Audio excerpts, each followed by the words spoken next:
আসসালামু আলাইকুম viewers, welcome back to my channel. This is Munni Khanam blogs.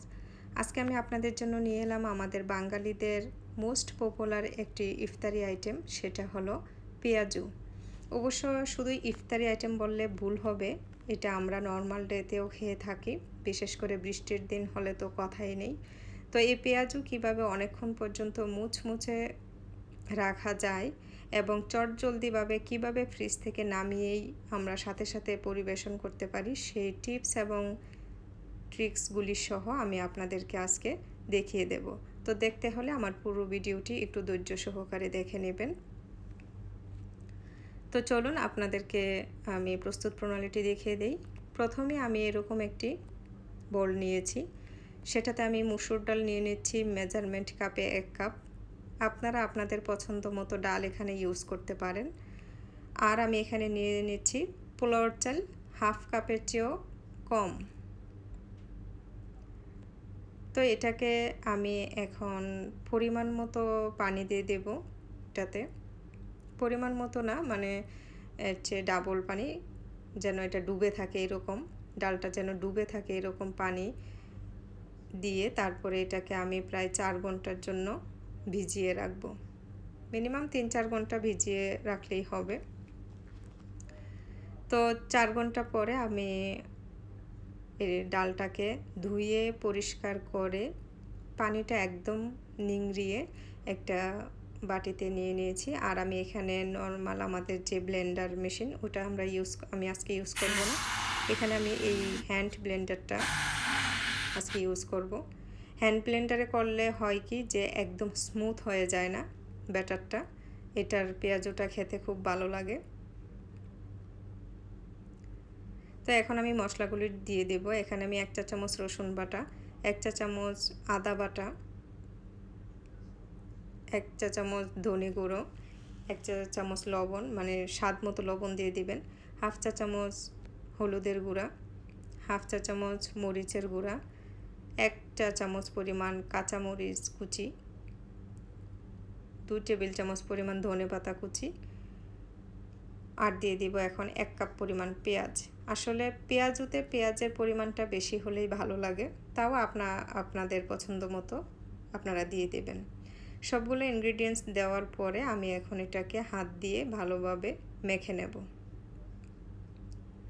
এখানে আমি সংরক্ষণ করার জন্য একটা স্টিলের প্লেট নিয়েছি।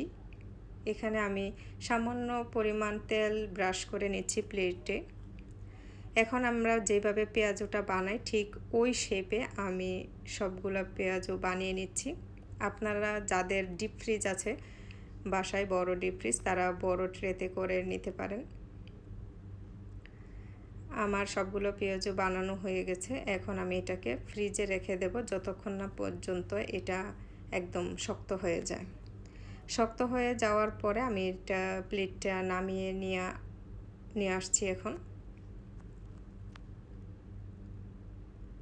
এখন আমি হাত দিয়ে একটু একটু টাচ করলেই এই পর্যায়ে পেঁয়াজগুলো উঠে আসবে সবগুলোই। যদি বেশি এটা শক্ত হয়ে যায় তাহলে আপনারা 2-3 মিনিট প্লেটটা রেস্টে রাখবেন নামিয়ে, তাহলেই হয়ে যাবে। সবগুলো পেঁয়াজও এভাবে ছাড়িয়ে নেবার পরে আমি একটা প্লাস্টিক বক্সে এখন সবগুলোকে স্টোর করব। আপনারা এই পর্যায়ে জিপলক ব্যাগ কিংবা প্লাস্টিক বক্স কিংবা নর্মাল পলিথিন যে বাসায় থাকে ওগুলোর ভিতরেও আপনারা স্টোর করতে পারেন, যেহেতু এটা আইস হয়ে গেছে, একটার সাথে আরেকটা লাগবে না। আমি এটা ফ্রিজে রেখে দিয়েছিলাম বক্সটা। এখন আমি আজকে এটাকে ভাজবো। চুলায় একটা ফ্রাই প্যান বসিয়ে দিয়েছি। ফ্রাই প্যানটাতে আমি পরিমাণ মতো, মানে পেঁয়াজু তো ডুবো তেলেই ভাজবো, সেই জন্য আমি সেই পরিমাণে তেল নিয়ে নিচ্ছি। তেলটা যখন একদম গরম হয়ে যাবে তখন আমি ফ্রিজ থেকে পেঁয়াজুর বক্সটা নামিয়ে নেব। ঠিক যখন তেলটা গরম হয়ে যাবে, আগে নামিয়ে রাখলে কিন্তু পেঁয়াজগুলো ছেড়ে দিবে, আগে কোনোভাবে এটা নামিয়ে রাখবেন না। যখন তেলটা গরম হয়ে যাবে তখন এরকমভাবে সবগুলো পেঁয়াজু ডাইরেক্ট ফ্রিজ থেকে নামিয়ে আপনারা ছেড়ে দেবেন তেলে। আর চুলাটা এই পর্যায়ে হাই হিটে থাকবে। এক পিঠ হয়ে যাবার পরে আমি উল্টিয়ে দিচ্ছি। আর এই পর্যায়ে আমি চুলার হিটটা আমি মিডিয়াম আঁচ করে দেব। এখন তো আর এটা পেঁয়াজটা ছেড়ে দেবার কোনো, এই পর্যায়ে পেঁয়াজটা ছেড়ে দেবে না। উল্টিয়ে পাল্টিয়ে আমার এই যে দেখুন পেঁয়াজগুলো এখন হয়ে গেছে, আমি নামিয়ে নিচ্ছি। আপনারা এইভাবে পেঁয়াজগুলো সংরক্ষণ করে রাখতে পারেন, যেহেতু আমাদের রমজান মাসে আমাদের মহিলাদের কাজও একটু বেশি থাকে, আবার আমরা কোরআন শরীফ পড়া এক্সট্রা একটু নফল ইবাদত করি, সেই জন্য আমাদের সময়ও রাখতে হয়। কাজগুলো আবার ইফতারের টাইমে একটু বেশি কাজ পড়ে যায়। তো আপনারা এইভাবে সংরক্ষণ করে রাখবেন, যেদিন ফ্রি থাকবেন একটু বেশি করে, তাহলে অন্তত একটা কাজ তো কমে আসবে। তো দর্শক, যারা আমার চ্যানেলটি সাবস্ক্রাইব করেননি তারা সাবস্ক্রাইব করে নেবেন, আর যারা অলরেডি সাবস্ক্রাইব করে ফেলেছেন তাদেরকে অসংখ্য ধন্যবাদ। আল্লাহ হাফেজ।